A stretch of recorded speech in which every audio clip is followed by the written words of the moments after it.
Greetings, my name is Aranjan M. Lumbang. It's my daily devotion for today. This is based upon the video series of Pastor Russell Campos Strength 65 Daily Devotion. And our topic for today is the Trinity and the Church. So, our scripture is Ephesians chapter 2, verse 19 to, Ephesians chapter 2, verse 18. But it extends up to verse 22.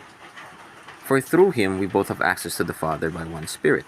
Consequently, you are no longer foreigners and strangers, but fellow citizens with God's people and also members of his household, built on the foundation of the apostles and prophets, with Christ Jesus himself as the chief cornerstone. In him, the whole building is joined together and rises to become a holy temple in the Lord, and in him you too are being built together to become a dwelling in which God lives by his Spirit. So, kaya natin mabilis lang to.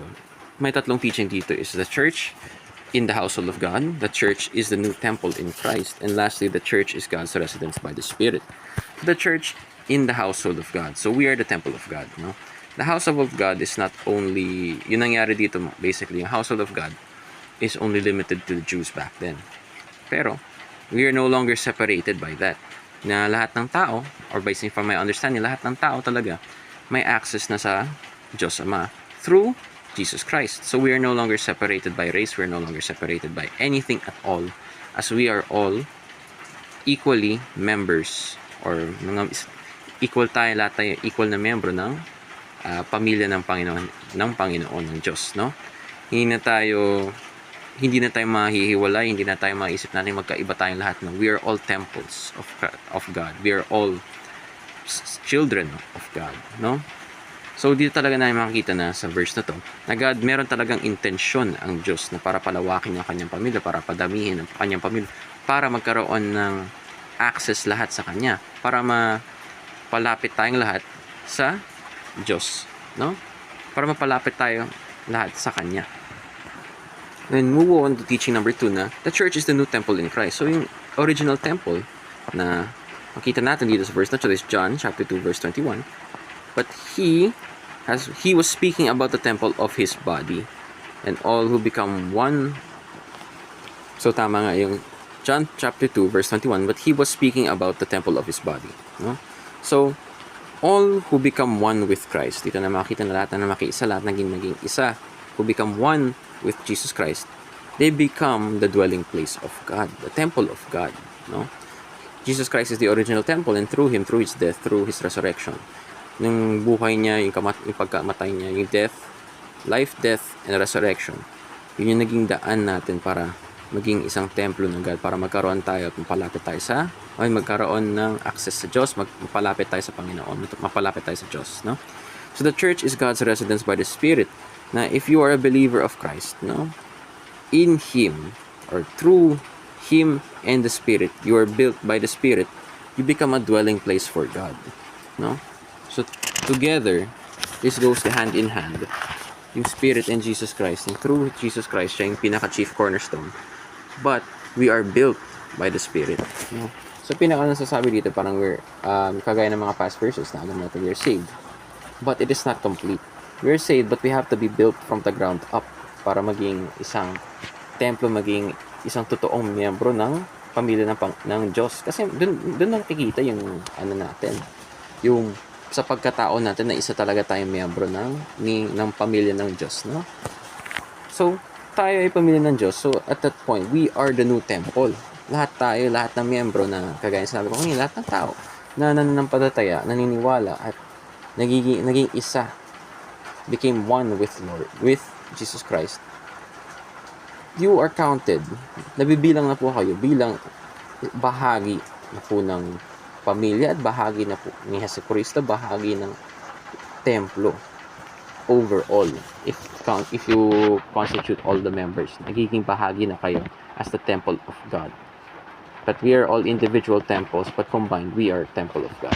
But because we are a temple, God dwells within us through the Spirit and through Jesus Christ. Or through Jesus Christ with the presence of the Spirit, no? So, tingnan natin yung 1 Pedro chapter 2 verse 5. Okay, 1 Peter chapter 2 verse 5. You yourselves, like living stones, are being built up as a spiritual house to be a holy priesthood to offer spiritual sacrifices acceptable to God through Jesus Christ. So basically, God has a household. Ito yung pinaka-summary natin, no? Sa lahat ng diniscuss ko na, God has a household. Na we become members of this household through Jesus Christ. And we are built by the presence of the Holy Spirit. Yun lang. Tignan natin yung applications dito. I think ito yung pinaka-importante part na be a living message of God to the world na as what is a living message, no? Na makikita natin na ikaw, yung presensya mo pa lang na nandun. Pag nakikita ka, pag nagsasalita ka, mahalata nila. Or rather, presensya mo pa lang, mensahe na yun ng Panginoon. Mensahe na yun ng Diyos, Ama. No? Makikita nila sa'yo na represent mo talaga. You are a representation of God. You reflect the goodness of God, what He has done for you. You reflect the love of God that He has for you. No? So, as a living message, or as temples of God, makikita talaga natin yung mga purpose natin talaga. Ano ba yung purpose ng templo? Yung purpose ng templo para mapalapit ang mga tao sa Diyos.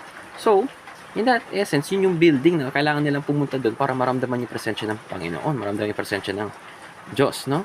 Sa ganun, bilang mga templo ng Panginoon, bilang templo ng Diyos, we become the area, the medium, yung lugar para mapalapit sila sa Panginoon. We become the solution, the place, the requirement na, hindi man requirement, we become the reason, a factor na pinapalapit natin sila sa Panginoon, ng ibang tao, palapit sa Panginoon, no?